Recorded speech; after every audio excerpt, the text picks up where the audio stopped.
excited to be here to tell you a story about an innovative approach to lion conservation that actually seems to be working. One that is transforming lion killers into conservationists.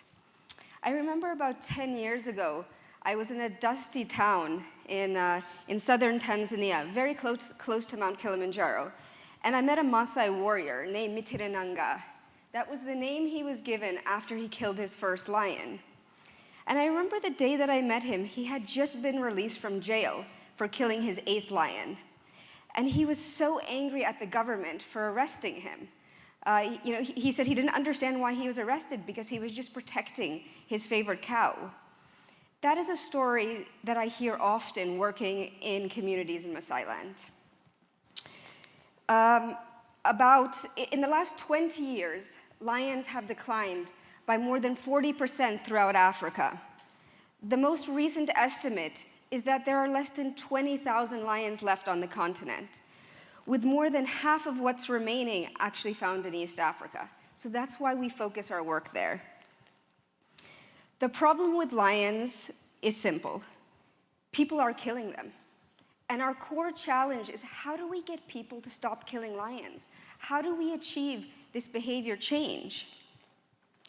So 10 years ago, we founded Lion Guardians with the aim of directly addressing this issue of lion killing.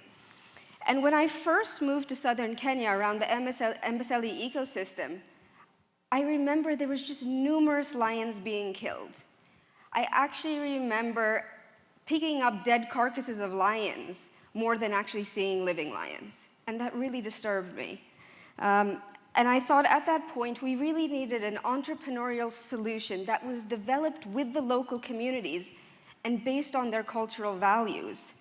And so Lion Guardians is based on 3 main pillars to achieve success. First, we focus on conflict mitigation.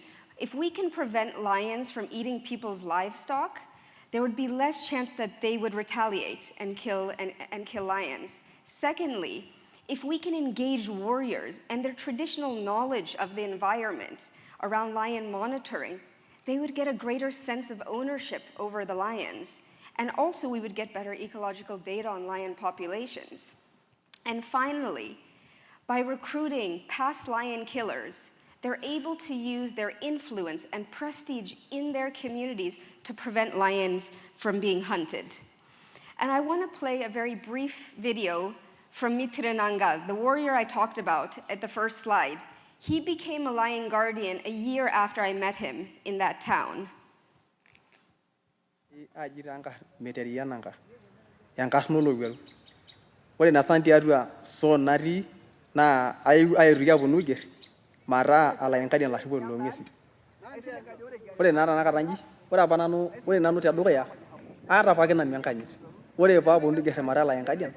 Nairoi apa nanganyir saidi alang apa tiana inepu ninye ara inepu enkerai kiti pa inepu ninye oltung'ani fulani ala inepu meeta enikunaki peyie agilu amayiolo airorie naata sii enkanyit metaa peidimai peyie agira maata oltung'ani lashe enchata. What's incredible here is that when Mitirenanga joined the Lion Guardians team, he's been able to prevent over 50 lion hunts just himself. So these 3 pillars that I've mentioned, what we hypothesized is that they would lead to a reduction in lion killing and a stabilization of the lion population. That was our overall aim in producing this model. And so have we been successful? Have we been successful at reducing lion killing? Well, we've nearly eliminated lion killing at our core site in southern Kenya. And this is very much in partnerships with other collaborators in the area.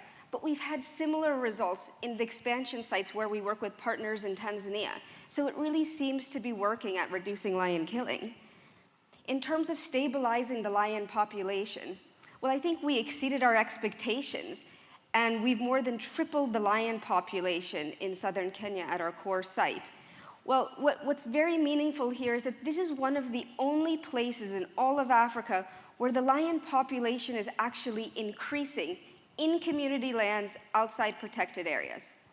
So I think these results speak for themselves. I mean, they show how innovation, like Lion Guardians, although it was radically different from other approaches at the time, can have real impacts on the ground. So at that point, once we realized we actually had something that was working, we kept asking ourselves, how can we scale this up? How can we have similar impacts elsewhere? And at that point, we went above and beyond our core expertise, trying to expand our model in different countries, different cultures. And we found that our ability to innovate was limited by doing that type of approach. And so we took a step back then, and I think this was quite an important time for Lion Guardians in terms of maturity and growth as an organization. And we started to strategize how we can broaden our impacts in the conservation space. And in doing so, we realized that we had many spheres of influence. And that we really believe that, and we're currently testing, how we can share knowledge with other organizations, other places that are experiencing similar issues, and maybe we could have even bigger impacts altogether. And so when I'm talking about sharing knowledge, we do this in a lot of different ways. So we've actually franchised the Lion Guardian model and have taken it to sites that I've showed you in Tanzania. But we also provide a more tailored, customized training or coaching opportunity where we may take one of the 3 pillars I showed and actually adapt that to a specific area. But we've also pioneered a new software on facial recognition for lions to be able to identify lions when they're moving across large landscapes.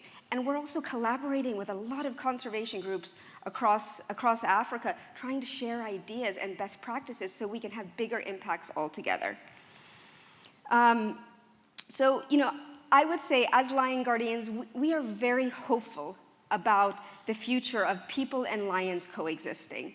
And I think that's because we really believe that there are many conservation entrepreneurs like Mitirananga who are out there who really have the skills and the capabilities to engage in the conservation arena and have these big impacts to be able to reduce the decline of wildlife across the continent and hopefully even bigger around the globe. Thank you very much.